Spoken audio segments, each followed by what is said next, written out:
크레이그 브로겔의 시체는 아내가 발견하였다. 거실 바닥에서 비닐 쓰레기 봉투가 씌워져 목 둘레를 따라 테이프가 붙여져 있었다.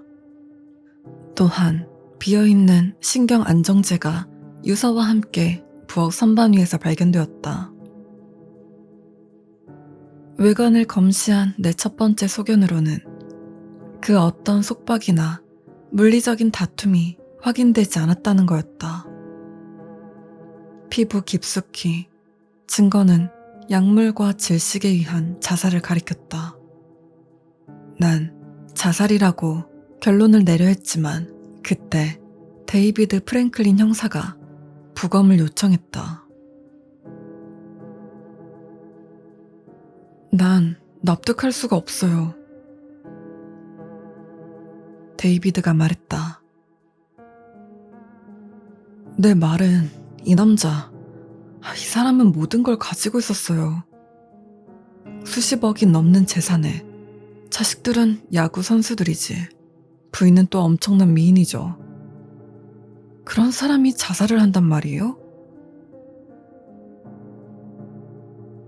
난 눈썹을 찌푸렸다.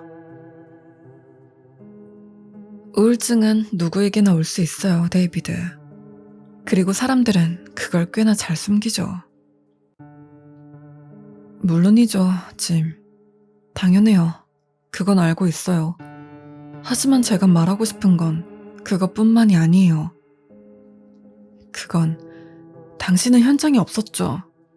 그 현장에 거기엔 그저 데이비드는 주위를 둘러보았다.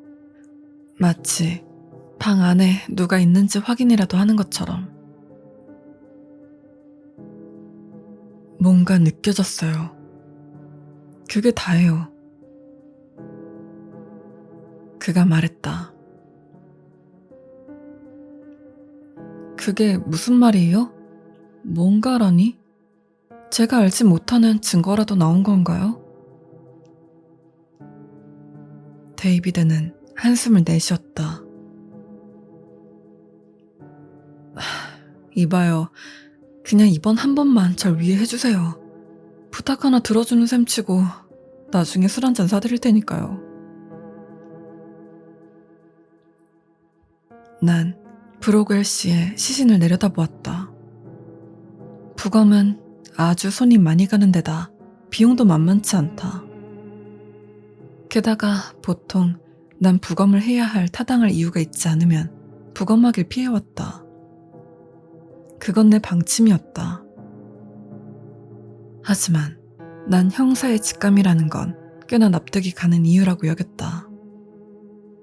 데이비드가 항상 부검을 부탁해오진 않으니까. 좋아요. 부검을 하죠. 하지만 데이비드, 전 술은 안 마셔요. 내가 말했다. 그때는 내가 술을 안 마신다는 게 사실이었다. 난 흉부를 따라 시신을 절개한 뒤 메스를 내려놓았다. 폐를 보면 질식이 진실로 죽음을 유발했는지 알 수 있을 것이다. 난 피부와 근육을 떼어내기 시작했다. 그리고 그 다음 순간 난 그 안에 아무것도 없다는 것에 충격받았다. 아무것도 없다는 말은 그 안이 완전히 검었다는 뜻이다. 마치 빛을 삼켜버리는 완벽한 어둠을 들여다보는 듯했다. 어딘가에는 갈비뼈가 있어야 했다. 거기엔 없었다. 거기엔 아무것도 없었다. 난 피부 조직을 손에서 떨어뜨렸다. 난 머리를 저었다. 아니야. 난 생각했다. 이건 말도 안 돼. 어딘가에 헤드램프를 넣어놨던 게 생각났다. 그래서 그걸 찾아보려 했다. 난 서랍을 열었고 그 순간 모든 것이 침묵 속으로 빠져버렸다. 우린 그것에 적응했지만 우린 항상 끊임없는 소리에 둘러싸여서 살고 있다. 전등에 조용한 지직거리는 소리, 지하실의 보일러가 내는 웅웅거리는 소리, 우리 자신의 숨소리, 옷깃이 스치며 내는 사각거리는 소리, 서랍을 여는 소리. 그곳엔 아무것도 없었다. 마치 내가 완벽한 규모거리가 된 듯했다. 왜 그랬는진 확실히 모르겠지만 난 검시대 위의 시체를 다시 봐야겠다는 갑작스런 충동을 느꼈다. 난 고개를 돌렸다. 하지만 고개는 내가 의도한 것보다 훨씬 천천히 돌아갔다. 마치 내가 내 몸의 통제력을 잃은 것 같았다. 아니면 시간이 느려지고 있거나 혹은 이 방이 보이지 않는 밀도 있는 무언가로 꽉 채워진 듯했다. 당연하지만 알몸의 시체는 내가 둔 그대로 있었다. 흉부 쪽이 절개된 채로. 피부는 내가 벌리기 전보다 살짝 안쪽으로 말려들어가 있었다. 한순간에 소리가 내 귀에 다시 들리기 시작했고 내 움직임도 평소의 속도로 돌아왔다. 난 고개를 다시 한번 흔든 뒤 서랍을 뒤졌다. 헤드램프를 찾았고 내 머리에 썼다. 그리고 시체 쪽으로 다시 향했다. 난 전등을 켰고 피부를 다시 열었다. 그리고 완전한 어둠을 들여다보았다. 그 안엔 아무것도 없었다. 어둠이 전구에서 나오는 빛을 모조리 집어삼켰다. 그것은 끝이 없어 보였다. 난 스스로를 진정시키고 피부를 더 절개했다. 갈비뼈와 피부 조직이 나오는 대신 거기엔 오로지 빈 공간만 있었다.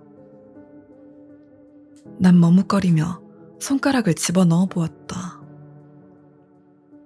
그러자마자 침묵이 다시 찾아왔고 모든 것들은 느려지기 시작했다. 내 손가락은 믿을 수 없을 만큼 차가운 것을 느꼈다.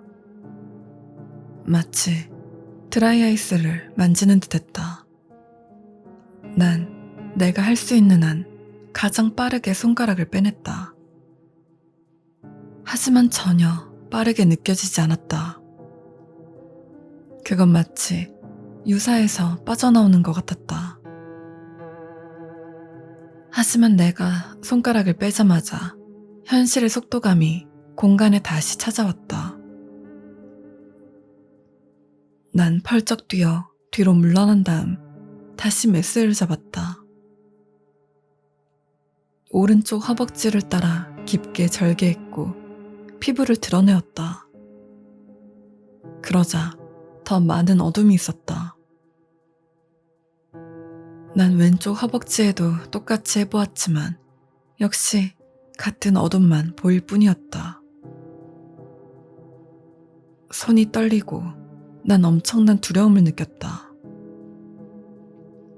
내 마음은 내 앞에 있는 시체처럼 비어버렸다. 그 어떤 것도 이걸 설명할 수 없다. 난 머리 쪽으로 걸어가 이마를 따라 두피를 절개했다. 난 피부를 떼어냈고 거기엔 아무것도 없었다. 그 안을 바라보았을 때 난 얼어붙었다.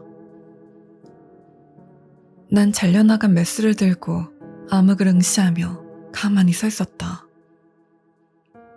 다른 어떤 것도 할 수 없었다. 내가 그 상태로 얼마나 서 있었는진 잘 모르겠지만 데이비드의 목소리가 날 정신 차리게 만들었다. 짐, 어떻게 되어가요? 난 들고 있던 죽은 살점을 떨어뜨리곤 데이비드를 바라보았다. 이건 너무나 괴상해요. 지금까지 이런 건 본 적도 없어요. 설명이 안 돼요.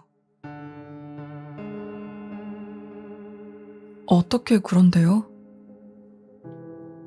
데이비드가 물었다.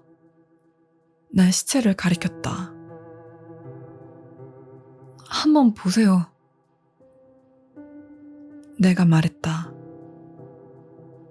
데이비드가 방을 가로질러 와서 어둠을 들여다보았다. 아니, 이게 무슨... 모르겠어요. 진짜 모르겠어요. 데이비드가 머리로 손을 뻗었다. 저라면 그런 짓 하진 않을 거예요. 내가 경고했다. 그는 날 무시했고 계속 손을 뻗었다. 그리고 손을 머리 안으로 넣었다. 그는 한순간 얼어붙었다. 충격에 활짝 열려진 눈꺼풀만 빼고. 데이비드? 당장 손 빼요. 내가 말했다. 데이비드의 눈이 더 크게 떠졌다. 그는 뭔가 말하려 했다. 하지만 입술이 움직이지 않았다. 아무런 소리도 들리지 않았지만 난 그가 도와줘라고 말하려 한다는 걸 확신했다. 갑자기 데이비드가 덜컥 두 걸음 앞으로 내딛었다. 그의 팔꿈치까지 시체 안으로 들어가 있었다. 그의 얼굴에 나타난 표정은 더욱 두려움과 절망으로 물들었다. 난 그의 다른 팔을 붙잡고 끌어당겼다. 하지만 아무 소용이 없었다. 시체가 더욱 강하게 그를 끌어당기고 있었다. 이제는 상체까지 빨려 들어가 있었다. 난 그 머리가 팽창해서 데이비드를 통째로 삼킬 것처럼 커져가는 걸 끔찍한 공포에 휩싸여 바라보았다. 난 본능적으로 움직여 도구 선반으로 달려갔다. 난 뼈 톱을 잡은 뒤 데이비드에게 달려가면서 전원을 켰다. 난 그의 어깨에 톱을 대었다. 어깨까지 몇 인치 남지 않은 끔찍한 어둠 덩어리가 남아있었다. 난 난폭하게 톱을 내리그었다. 피가 내 얼굴에 튀었고 데이비드는 들리지 않는 비명이겠지만 소리를 지르며 자기 팔을 톱의 톱니에 가져다 대려 했다. 마침내 난 뼈를 잘라내었고 데이비드는 내 위로 쓰러졌다. 난 그에게 깔려 땅바닥에 널브러졌다. 난 잘려나간 그의 팔의 마지막 부분이 어둠 속으로 사라져가는 걸 보았다. 이제 그의 입술이 다시 움직이기 시작했고 데이비드는 고통에 찬 비명을 내지르고 있었다. 난 그의 밑에서 굴러나와 그가 죽지 않길 바라며 상처를 봉합했다. 난 119를 부를 수 있도록 잠시 멈추었고 스피커폰으로 수술을 하면서 도움을 요청했다. 난 데이비드가 다시 정신을 차릴 때까지 병원 침대 옆에 앉아 있었다. 그는 날 두려움에 찬 시선으로 바라보곤 남아있는 손으로 내 손목을 잡았다. 그의 손톱이 내 피부를 뚫을 듯 눌러대었다.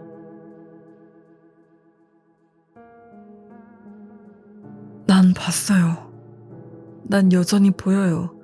공허가. 그게 바로 저예요. 그게 바로 당신이에요. 모든 것은 공허예요. 데이비드가 말했다. 난 그의 소나기를 뿌리쳤다. 그건 터무니없는 소리예요. 그 시체를 어떻게 설명해야 할진 모르겠지만 내가 공허가 아니라는 건 알고 있어요. 내가 말하자 데이비드가 웃음을 터뜨리기 시작했다. 난 그를 병원에 남겨두고 집으로 돌아와서 2년 만에 처음으로 술을 마셨다. 난 이게 끔찍한 실수라는 걸 알고 있지만 어쨌든 마시지 않고는 공포를 씻어낼 수 없었다. 취기가 올라왔을 때 난 다시 영안실로 돌아가려 결심했다. 크레이그 브로겔의 시체를 태워버리기 위해서였다. 난 짐승처럼 차에 타고 길을 따라 비틀대며 운전했다. 도착하고 나서 난 문을 거칠게 열어젖혔다. 내 몸과 정신은 술 기운에 의해 지배당하고 있었다. 난 방 안을 바라보았다. 그리고 마시간 내가 생각하기에도 뭔가 아주 잘못되었다는 걸 알 수 있었다. 바로 시체가 사라져 있었다. 크레이그 브로겔의 시체를 부검하려 했던 게 벌써 10년 전이다. 그 후 1년 동안 난 술을 마셨다. 난 영안실로 돌아가길 거부해서 직장을 잃었다. 난 내가 저축해놓은 돈을 갉아먹었고 한 해가 끝날 무렵에 난 소위 밑바닥을 기어다녔다. 그리고 얼마 안 되어 데이비드 프랭클린 형사가 자살했다. 이제 난 내 삶을 다시 되찾았다. 여전히 악몽을 꾸지만 난 그 사고의 대부분을 과거에 놓고 올 수 있었다. 난 사랑하는 가족을 꾸렸고 새로운 직장을 구했다. 내가 이 새로운 삶에 얼마나 감사한지 설명할 수 없을 정도였다. 하지만 어제 난 무언가를 보았다. 평소처럼 내 사무실을 오후 5시에 나서서 주차장에 있는 내 차를 향해 걸어가고 있었다. 난 차에 타고 시동을 걸었고 백미러를 확인했다. 거기엔 한 남자가 서 있었다. 그건 틀림없이 데이비드 프랭클린이었다. 난 고개를 돌려 뒷 유리를 바라보았다. 그는 여전히 거기에 있었다. 그는 입을 벌렸고 그 안엔 끝없는 어둠만 있을 뿐이었다. 온 세상이 침묵에 빠졌고 난 움직일 수도 없이 그걸 바라보고 있었다. 그는 하나밖에 남지 않은 팔을 들어 나를 손가락으로 가리켰다. 그리고 그는 돌아서 사라져버렸다.